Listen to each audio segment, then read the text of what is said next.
ഇമാം അഹമ്മദിന്റെ മദ്ഹബും സലഫി മദ്ഹബാണ്. അതേ മദ്ഹബിന് ഇമാം അബൂ ഹനീഫയുടെ മദ്ഹബ്. ചില വിശ്വാസം ഒന്ന് തന്നെയാണ്. ഫിഖ്ഹിലുള്ള അഭിപ്രായ വ്യത്യാസം പോലെ ഏതിൽ അഭിപ്രായ വ്യത്യാസമില്ല. വിശ്വാസ കാര്യങ്ങൾ ഒരിക്കലും അഭിപ്രായ വ്യത്യാസമില്ല. വിശ്വാസ കാര്യങ്ങൾ അബൂ ഹനീഫ റഹ്മുള്ളയാണെങ്കിലും ഷാഫി റഹ്മുള്ളയാണെങ്കിലും അതുപോലെ തന്നെ മാലിക് റഹ്മുള്ളയാണെങ്കിലും അഹമ്മദ് റഹ്മുള്ളയാണെങ്കിലും എല്ലാവരുടെ വിശ്വാസവും ഒരേ വിശ്വാസമാണ്. ആ വിശ്വാസത്തിനാണ് അത് ആരുടെ വിശ്വാസം? സ്വഹാബത്തിന്റെ വിശ്വാസം. ആ സ്വഹാബത്തിന്റെ വിശ്വാസത്തിൽ എന്ന് വെച്ചാൽ സ്വഹാബത്ത് നമ്മുടെ മുൻഗാമികളായതുകൊണ്ട് മുൻഗാമികൾക്കുള്ള അറബിപ്പേരാണ് സലഫ്. അവരിലേക്ക് ചേർത്തി പറയുന്നതുകൊണ്ടാണ് എന്തു വിശ്വാസം എന്ന് പറയുന്നത്? അവർ സലഫി അഖീദയിലാണെന്ന് പറയുന്നത് അതുകൊണ്ടാണ്. അതുപോലെ തന്നെ ഇമാം മാലിക് റഹ്മുള്ളയുടെ അഖീദ വിശദീകരിക്കുന്ന കിതാബുകൾ ധാരാളമുണ്ട്. ഇബ്നു അബി സയ്യിദ് അൽ ഖൈർവാനി റഹിമഹുള്ള അദ്ദേഹത്തിനൊരു റിസാല എന്ന് പറഞ്ഞൊരു കിതാബുണ്ട്. അതിലെ മുഖദ്ദിമിൽ ആമുഖത്തിൽ അഖീദയാണ് വിശദീകരിക്കും. മാലിക്കി മദ്ഹബിൽ അറിയപ്പെട്ട പണ്ഡിതനാണ്, വളരെ മുൻഗാമികളപ്പെട്ടൊരു പണ്ഡിതൻ. അദ്ദേഹം ആ കിതാബിലും സലഫി അഖീദ തന്നെ വിശദീകരിക്കും. അതുപോലെ തന്നെ ഷാഫി മദ്ഹബിലാണെങ്കിലും ഒരുപാട് കിതാബുണ്ട്. ഇപ്പോൾ ഉദാഹരണത്തിന് സാഹിബു ഷാഫി എന്നറിയപ്പെടുന്ന പണ്ഡിതനാണ് ഹുമൈദി,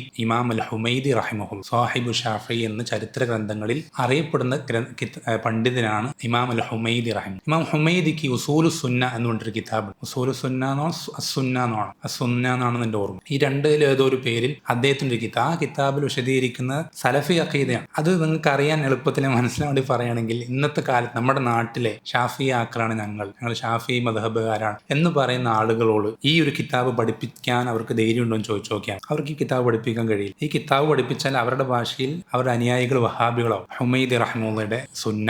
അതുപോലെ തന്നെ അവർ ഷാഫി ഫുഖഹാക്കൾക്കിടയിൽ ഷെയ്ഖുൽ ഇസ്ലാം എന്ന് വിളിക്കപ്പെടുന്ന പണ്ഡിതനാണ് സാബൂനി, അബൂ ഉസ്മാൻ സാബൂനി റഹിമഹുല്ല. അദ്ദേഹത്തിന് ഇഅ്തിഖാദു സലഫ് അസ്ഹാബുൽ ഹദീസ് എന്നൊരു കിതാബുണ്ട്. അതിലും സലഫി അഖീദയാണ്. അതുപോലെ ഒരുപാട് പണ്ഡിതന്മാരുണ്ട് ഷാഫി മദ്ഹബിൽ. അതേപോലെ തന്നെ ഇമാം അഹമ്മദ് റഹിമഹുള്ളയാണെങ്കിൽ അദ്ദേഹം തന്നെ കിതാബ് എഴുതിയിട്ടുണ്ട്, ഉസൂലുസ് സുന്ന. അതുപോലെ അദ്ദേഹത്തിന്റെ മകൻ, ശിഷ്യന്മാരൊക്കെ ഒരുപാട് കിതാബുകൾ എഴുതിയിട്ടുണ്ട്. എന്ന് വെച്ചാൽ വിശ്വാസ കാര്യത്തിൽ ഫിഖ്ഹിൽ മസ്അലകൾക്കിടയിൽ അഭിപ്രായ വ്യത്യാസമുള്ളത് പോലെ എന്തില്ല, വിശ്വാസ കാര്യങ്ങളിൽ അവർക്കിടയിൽ അഭിപ്രായ വ്യത്യാസമില്ല. അത് 4 മദ്ഹബിന്റെ ഇമാമുകൾക്കിടയിലില്ല.